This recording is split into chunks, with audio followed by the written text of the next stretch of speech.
Bom dia, minha gente. A nossa aula de hoje é de ciências.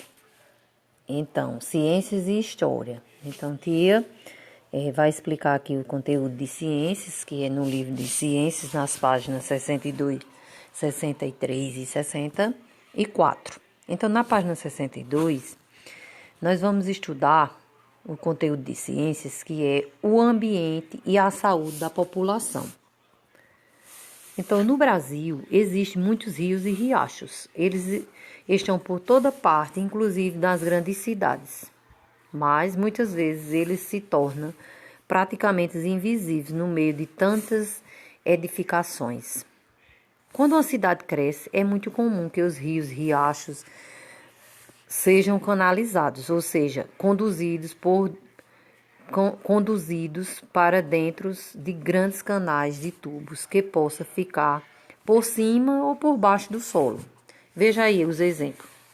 Figura A e figura B. A figura A é o Rio Pinheiros, que fica na cidade de São Paulo, no ano de 1930. E na figura B também é o Rio Pinheiros, só que já foi bem mais na frente, no ano de 2016. Então, essa primeira figura é o trecho da bacia do Rio Pinheiros, na cidade de São Paulo. E o outro também é o Rio Pinheiros. Só que na figura B, ele já foi canalizado por canos debaixo do solo. Por quê? Para a construção de prédios e casas. Então, por conta disso, da construção dessas construções de casas e de prédios, o Rio Pinheiro foi canalizado, ou seja, colocaram os canos por debaixo da terra para poder construir os prédios e as casas. Então, gente, aí aqui abaixo tem algumas perguntas. A primeira, observe as fotos do Rio Pinheiros em 1930 e em 2016. Como era o curso desse rio antes de sua canalização? Então, em 1930, ele era de um jeito e depois de 2016 ele passou a ser canalizado. A outra perguntinha é, ainda sobre as fotos, responda, como ficou o curso do Rio Pinheiros depois de sua canalização? Então, observe a imagem. Observe a imagem e responda como ficou o Rio Pinheiros a partir de 2016. A terceira pergunta. Você sabe se na sua cidade em que você mora existem rios e riachos canalizados que correm sobre as casas e as ruas, como no detalhe da imagem B? Não, na nossa cidade os rios eles não são canalizados, né? A gente vê as bacias dele, ele não é como esse Rio Pinheiros. Nosso rio é diferente. Não é canalizado por baixo do solo. Canalizado quer dizer os canos por debaixo do solo. Ou por cima. Pode ser por baixo e pode ser por cima. Só que esse Rio Pinheiros, a canalização está por baixo do solo. A outra pergunta. Observe, você acha que a água que usamos em nossas casas vem dos rios canalizados? Se não, de onde você imagina que ela vem? A nossa água, que é aqui, a gente faz a pergunta aí, é sobre a cidade onde você mora. Então, a água que vem para as nossas casas, ela vem da barragem do Caramucuqui, né? Ela não vem de um rio, ela vem de uma barragem, que é a barragem do Caramucuqui e a barragem da Boa Vista, não é isso? Então, prosseguindo aqui na página 63, nós vamos estudar água e saneamento básico. Então, a água, o saneamento básico é um conjunto de ações que busca garantir condições de saúde à população. Fazem parte dessas ações o tratamento da água, a coleta de lixo e de esgoto e o tratamento de esgoto coletado. No Brasil, o saneamento é um direito dos cidadãos. Nos locais sem saneamento básico, as pessoas correm risco de contrair doenças como disenterias e verminoses. Isso acontece porque a população entra em contato com a água, lixo ou esgoto contaminados com organismo que causa doenças. Ou seja, a água que chega na nossa casa, ela vem da barragem da Boa Vista, ela passa por tratamento, então é o saneamento, né, básico, para poder a gente utilizar essa água, e essa água potável. Potável é quando a gente pode consumir, é uma água própria para consumo, então é uma água potável. De onde vem a água que usamos? A água que chega às nossas casas é obtida de reservatórios chamados mananciais. Ou seja, essa água, a água que vem para a nossa casa, ela vem dos mananciais, ou seja, de rio, de açudes, de lagoas, de lagos. A água que chega às nossas casas é obtida de reservatórios chamados mananciais. Esses reservatórios podem ficar acima da superfície, como rio, lagos e represas, e também açudes ou barragens, ou debaixo da superfície, como água subterrânea. Então, pode também vir da água subterrânea, águas de poço, aqueles poços subterrâneos, que também pode vir para a nossa casa. Podemos utilizar. A construção irregular de moradias nas grandes cidades, muitas vezes próximas de áreas de mananciais, tem causado muitos problemas de saúde, muitos problemas de poluição desses reservatórios. Lixo e esgotos não tratados acabam sendo lançados neles e contamina a água que vai abastecer as casas. Então, quando diz aqui a construção irregular de moradias, então, se tem uma barragem, aí as pessoas constroem suas casas na margem dessa barragem, ou seja, pertinho da barragem. Aí tem os esgotos das casas, os lixos que vêm das casas.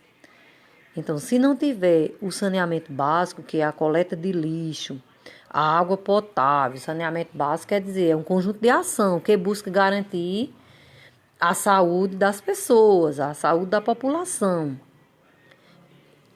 Então, que faz parte dessas ações o tratamento de água, a água potável, que é a coleta de lixo e de esgotos, e o tratamento de esgoto também.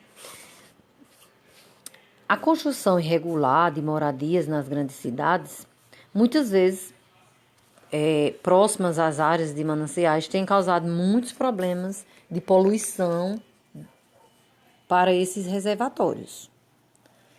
Então, qual é o significado da palavra açude? Açude é um lago construído para acumular água da chuva ou dos rios. Aí aqui abaixo tem número 1, que é uma pergunta. Imagine que uma cidade não há coleta de lixo, nem tratamento de água e nem de esgoto. Aí converse com os colegas sobre as questões a seguir e responda. Então, nessa questão você não vai conversar com os colegas que não vai ter como. Então, letra A. O que isso poderia acarretar? Acarretar quer dizer o que pode acontecer, o que pode causar. O que isso poderia acarretar para a saúde da população dessa cidade, se não houvesse a coleta de lixo, nem o tratamento de água e esgoto? O que poderia causar? Responda no caderno. B. O que poderia ser feito para resolver esse problema? O que poderia ser feito para que essa cidade tivesse o saneamento básico, ou seja, a coleta de lixo, o tratamento da água potável e o esgoto, tratamento de água e esgoto. Já na página 64, nós vamos ver o caminho da água até a sua casa. Antes de chegar limpa na sua casa, a água dos mananciais é tratada. Isso é feito, pois mesmo parecendo limpa, essa água pode conter impurezas, micro-organismos que causam doença.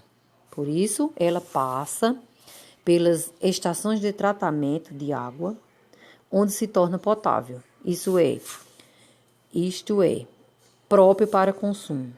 No esquema a seguir, acompanha o caminho que a água percorre, saindo do manancial até chegar às casas.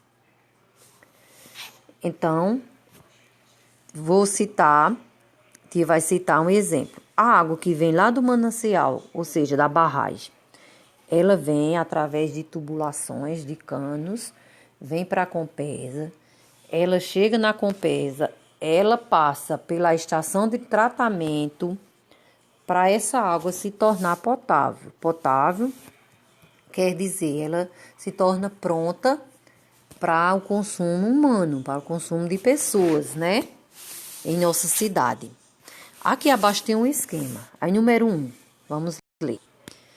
No esquema número 1, a água é retirada do manancial, nesse caso, de uma represa, e é levada para a estação de tratamento de água. 2. No caminho, atravessa grades que impedem a passagem de materiais maiores, como galhos. 3. A água é misturada com produtos químicos, como cloro, para eliminar micro-organismos que causam doenças. 4. Para a retirada de sujeiras menores, a água recebe produtos químicos e passa por filtro. 5. Já filtrada, a água recebe mais cloro para garantir a eliminação de micro-organismos. Nessa etapa, também pode haver adição de flúor. 6. A água vai para o reservatório e então é distribuída para as casas, escolas, prédios e hospitais e etc. Para outros lugares também, né? E a 7. Ao chegar ao destino, a água geralmente fica armazenada em caixa d'água até ser utilizada. Então, é como tia já disse a vocês. Esse é o esquema de como a água chega até a nossa casa. Então, ela sai dos mananciais, a da nossa cidade, ela vem lá da barragem, passa pelos tubos, pelos canos. Para passar nos canos, tem no caminho, atravessa grades que impedem galhos e materiais maiores. Depois, a água é misturada com produtos químicos. Depois, para retirada de sujeiras menores, ela recebe produtos químicos e também passa por filtro, ela é filtrada. Quando ela já está filtrada, recebe mais cloro para garantir a eliminação de sujeira, de micro-organismo. E depois, ela passa, a água vai para o reservatório e então é distribuída para as casas, para as escolas, para os hospitais, para os prédios. E o 7º é quando a água já chega em nossa casa, que ela é guardada na nossa casa em tanque, em reservatórios, em caixa d'água, no banheiro. Não é isso? Então, o assunto de hoje de ciências é sobre a água, ou seja, o ambiente e a saúde da população. Então, responda ao exercício referente a esse conteúdo no caderno e me mande as fotos até a sexta-feira. Beijos, tia está com muita saudade de vocês.